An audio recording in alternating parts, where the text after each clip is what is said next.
அன்பார்ந்த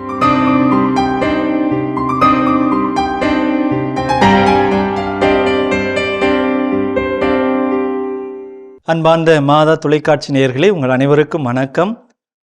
அன்றாட உணவு என்கிற இறைவார்த்தை பகிர்வு நிகழ்ச்சியின் மூலமாக உங்களை சந்திப்பதில் மகிழ்ச்சி அடைகின்றேன்.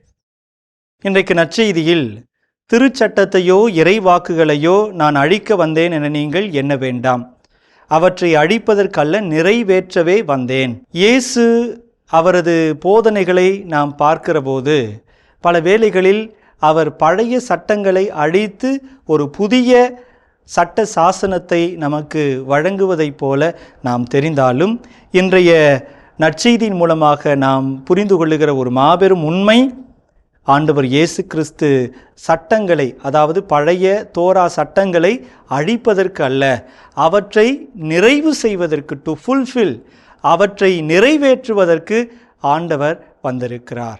மார்க் எழுதிய நற்செய்தி 12வது அதிகாரம் இறைவார்த்தை 30-31. கடவுள் மீது நாம் வைத்திருக்கிற அன்பு, அந்த அன்பு பிறரில் வெளிப்பட வேண்டும்.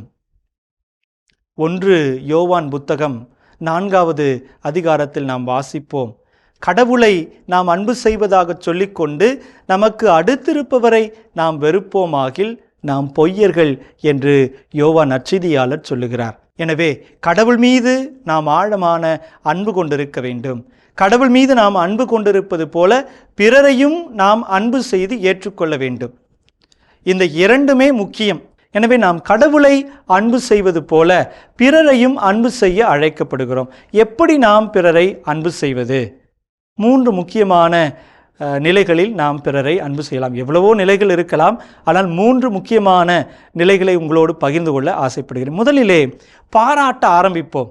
மனைவி கணவனை, கணவன் மனைவியை, பெற்றோர் பிள்ளைகளை, பிள்ளைகள் பெற்றோரை நாம் பாராட்ட அழைக்கப்படுகிறோம். நல்ல வார்த்தைகளை சொல்லி, நன்றாக செய்திருக்கிறாய், நன்றாக நடந்திருக்கிறது, அருமையாக இருக்கிறது, நீங்கள் கட்டியிருக்கிற வீடு சிறப்பாக இருக்கிறது, சூப்பராக இருக்கிறது என்று நாம் பாராட்ட ஆரம்பிக்க வேண்டும். அன்பார்ந்தவர்களே, ஒருவரை ஒருவர் நாம் பாராட்டுவோம். மன்னிப்பு கேட்க வேண்டும் என்றால் மன்னிப்பு கேட்போம். சாரி என்கிற வார்த்தைகளை அடிக்கடி நாம் பயன்படுத்துவோம். நம்முடைய திருத்தந்தையும் அப்படிப்பட்ட வார்த்தைகளை அடிக்கடி நம்முடைய வாழ்க்கையில் கடைபிடிக்க அழைப்பு விடுக்கிறார். 2வது, நம்மை போல பிறரையும் புரிந்து கொள்ள அழைக்கப்படுகிறோம். எனக்கு வந்தால் மட்டும்தான் துன்பம், பிறருக்கு வந்தால் அது துன்பம் கிடையாது என்கிற மனப்பக்குவம் நம்மில் பலருக்கு இருக்கிறது. நான் அனுபவித்தால் மட்டுமே அது வலி, பிறருக்கு வந்தால் அது ஒன்றுமில்லை என்கிற மனப்பக்குவத்தில் தான் நாம் இருக்கிறோம். என்னை எப்படி நான் அன்பு செய்கின்றேனோ அதை போல பிறரையும் அன்பு செய்து ஏற்றுக்கொள்ள வேண்டும். நாம் நிறைக்குறையோடு வளர்ந்து கொண்டிருக்கிறோம். முழுமையாக நிறைவுள்ள மனிதன் யாருமே கிடையாது, கடவுளை தவிர. நாம் எல்லாருமே குறை உள்ளவர்கள்.